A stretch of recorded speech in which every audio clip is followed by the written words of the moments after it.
I've already invested $60,000 simply to ensure your happiness. Yet, how could you reduce me to merely a wallet or an ATM? We don't recall ever soliciting your assistance. Lily, Max's wife, scoffed with disdain. Why don't you attempt to cease the payments if they trouble you so much? After all, I am quite capable of handling it myself, Max added in a dismissive tone, echoing his wife's sentiments. Even Max, my eldest son whom I've raised, behaves in such a manner. After coercing me into covering the costs of a $20,000 engagement party and then a $40,000 wedding, they have the audacity to treat me like this. They only perceive me as a source of funds, lamented Chloe, Max's mother, feeling disheartened by the lack of gratitude. I must have made a mistake in raising my son. I'll never allow them to manipulate me again, Chloe declared, firm in her resolve. I've heard you loud and clear, Max retorted. Are you sure about that?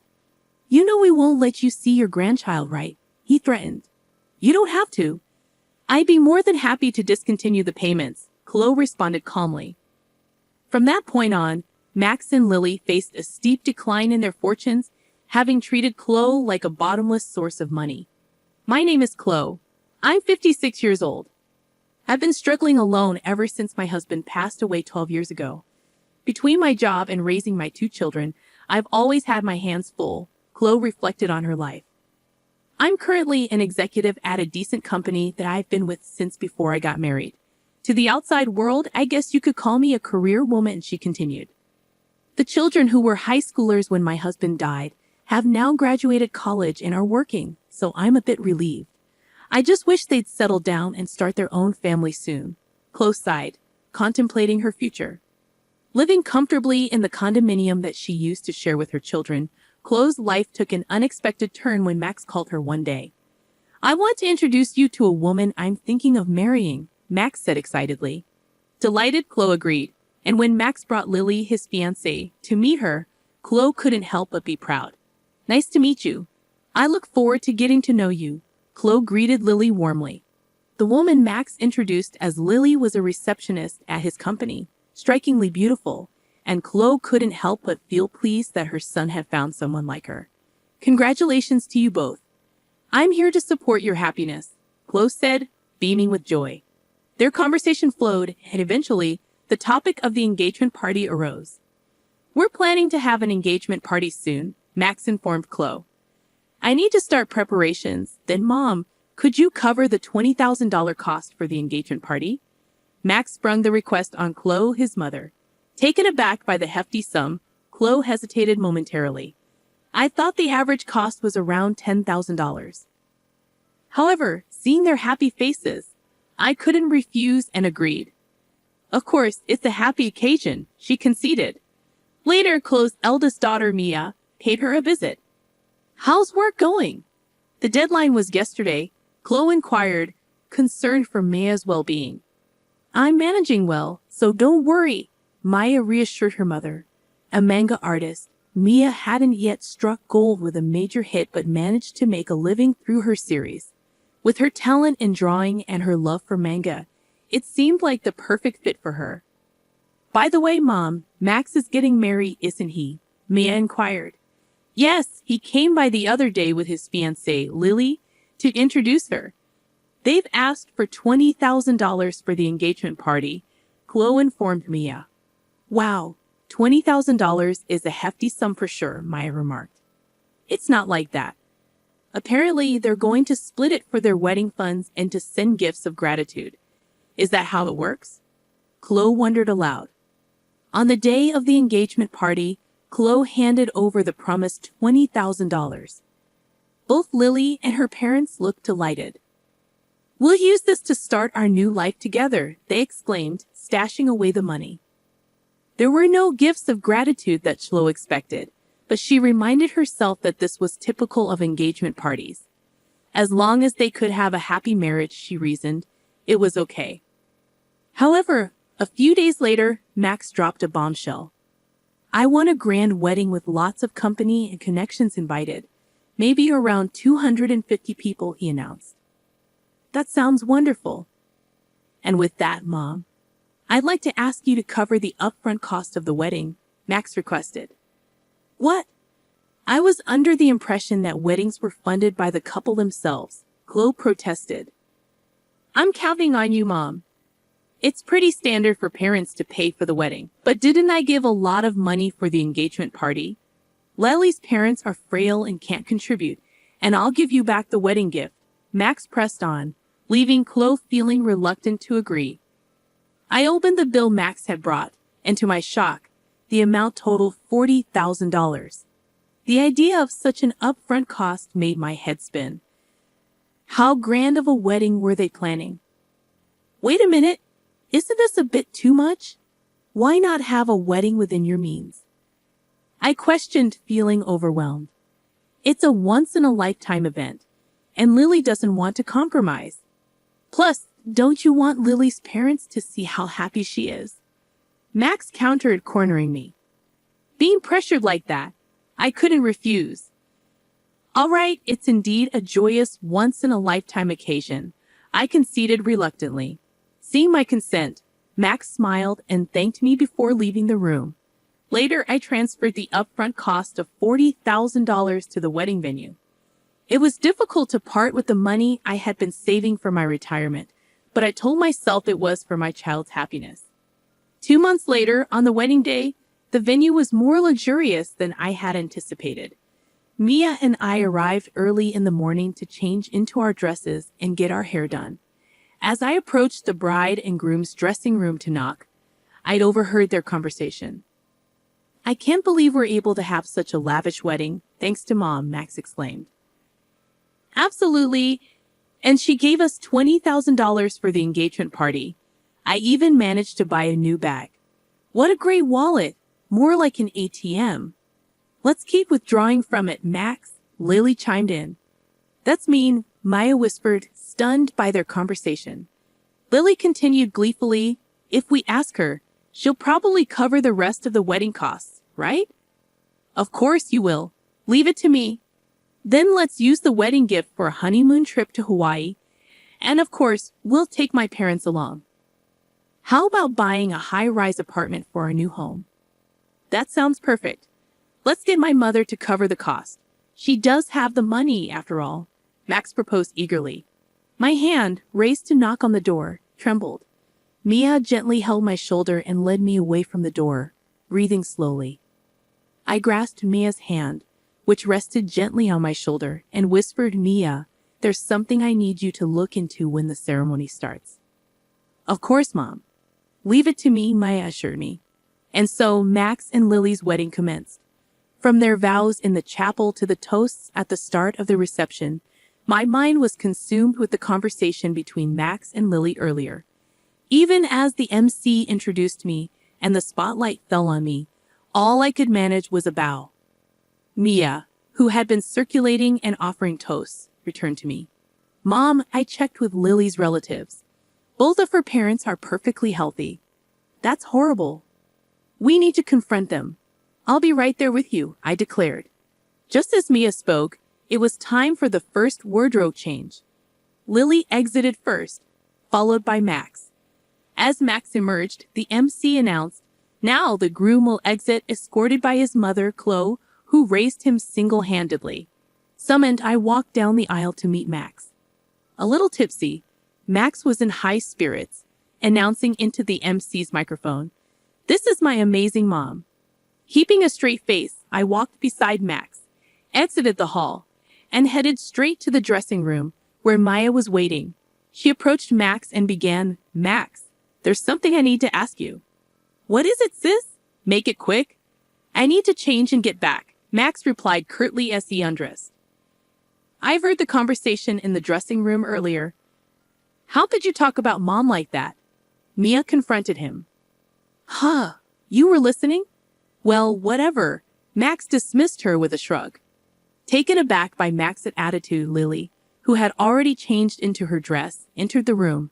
Mother-in-law and sister-in-law, what's going on? She demanded.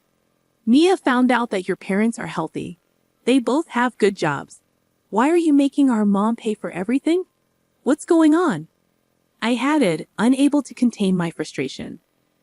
What is this? Some kind of sister-in-law bullying? Scary, Lily mocked, dramatically recoiling.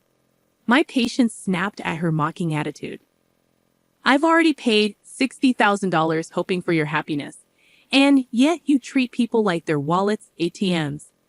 What kind of language is that? I confronted Lily, exasperated by her dismissive attitude. Hearing this, Lily laughed as if it were a joke. Acting all high and mighty for such a small sum. We're not in your debt. Besides, it's normal for the groom's parents to pay for the wedding, right? But you lied about your parents being ill to buy a new bag. Who? You were eavesdropping. That's a terrible hobby, Lily retorted, mocking Mia. Mia, angered by Lily's words, snapped back. Watch your mouth. I don't want to be told off by someone doing some weird job as a manga artist. It's because you're such a nerd that you can't get married. That's right, you're hopeless when it comes to marriage, sis. Max chimed in, joining Lily in the mockery. Stunned speechless by their cruelty, I tried to scold them, but Max just laughed and responded, if you're going to talk like that, try stopping the payments. After all, I'm an elite. I can easily handle it. Well, it'll be a shame to lose the cash cow. I had paid $20,000 for the engagement party and $40,000 for the wedding, and this was how they repaid me. No gratitude, only cruelty. Feeling like I had failed somewhere in raising my son, I made a firm decision. I've had enough. I won't be manipulated by them anymore. I've heard all you have to say. Are you sure about that? If you don't listen to us, you won't see your grandchild, Max threatened. That's fine. You don't need to bring them over. I'll gladly stop the payments. I replied firmly, refusing to yield to their threats. Max and Lily stared at me, stunned. As I continued, I'm severing hard ties here. I wish you all the best. Taking Maya's hand, we left the venue, the joyous noise of the reception still audible as we departed. A month later, as Mia and I were enjoying some tea at home, the intercom rang with a shrill tone. Oh, Mom, it's Max. What should we do? Mia asked, uncertainty evident in her voice. It had been a month since I last saw Max. When he showed up unexpectedly, he looked remarkably worn and tired. Mom, you must have received the bill for the wedding venue by now. Why haven't you paid? Max questioned urgently. Huh? Oh, the bill for the remaining balance. It was $45,000, right?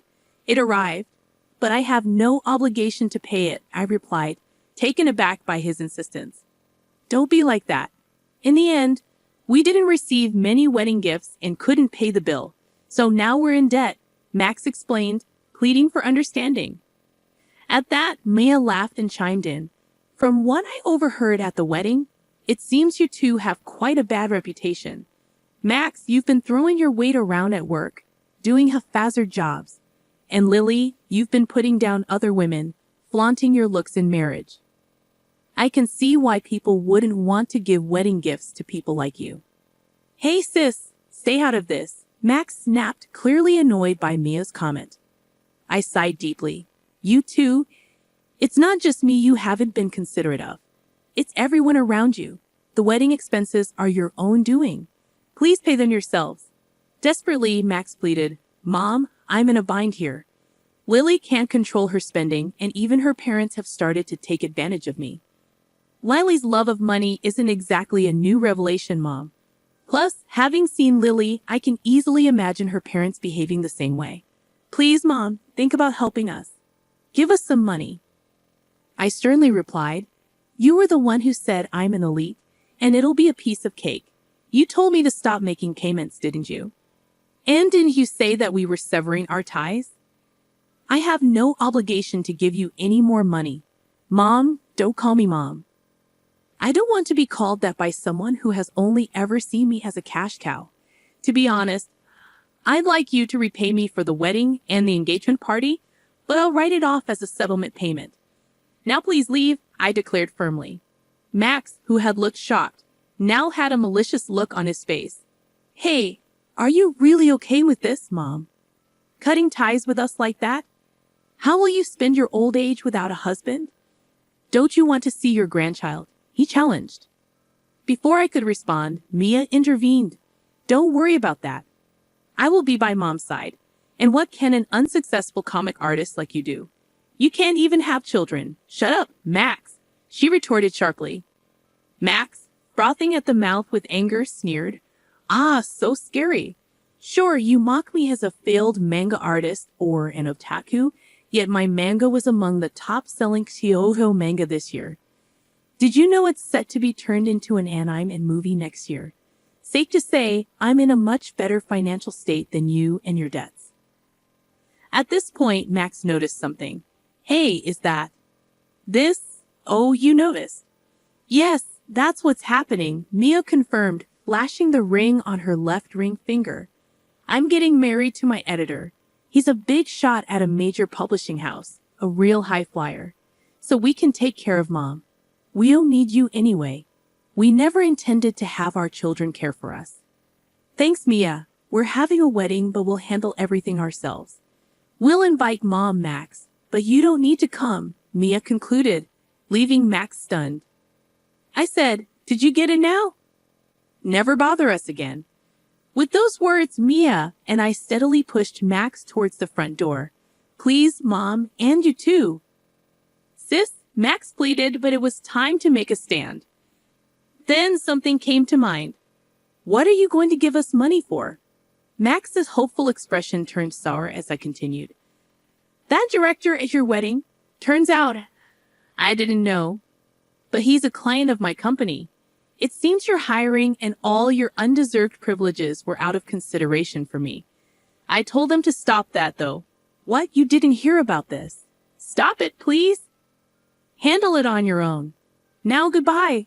With finality, Mia and I pushed Max outside and firmly locked the door. Max made a fuss outside, but after ignoring him for a while, it became quiet.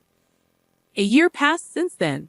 Right after that incident, I sold the house to avoid Max and Lily's visit and bought an apartment with elderly services for my old age. According to a neighbor from my condo, Max and Lily showed up and created a scene, asking why I wasn't there. Hence, I believe my decision was the right one. As for Max and Lily, they'd abandoned their dream of a luxury high-rise apartment and now live in a cramped space. Max, it seems, was demoted after his actions were reviewed. Perhaps hurt from falling from his elite status, Max worsened his attitude towards others. Surprisingly, he's not fired yet. Lily, who quit her job upon marriage, continued to splurge for a while, but their funds quickly ran out. Even with their debts, Lily's luxurious habits did not change, and her parents continued to demand money. Apparently, they quarrel daily. I hope the two learn the hardship of earning money and appreciate the people around them and grow up, though that might be too much to ask from them. I still maintain a good relationship with Mia. Mia's husband is a good man who treats me well, and they are expecting a baby. I plan to spoil my lovely daughter and grandchild, and looking forward to it keeps me working every day.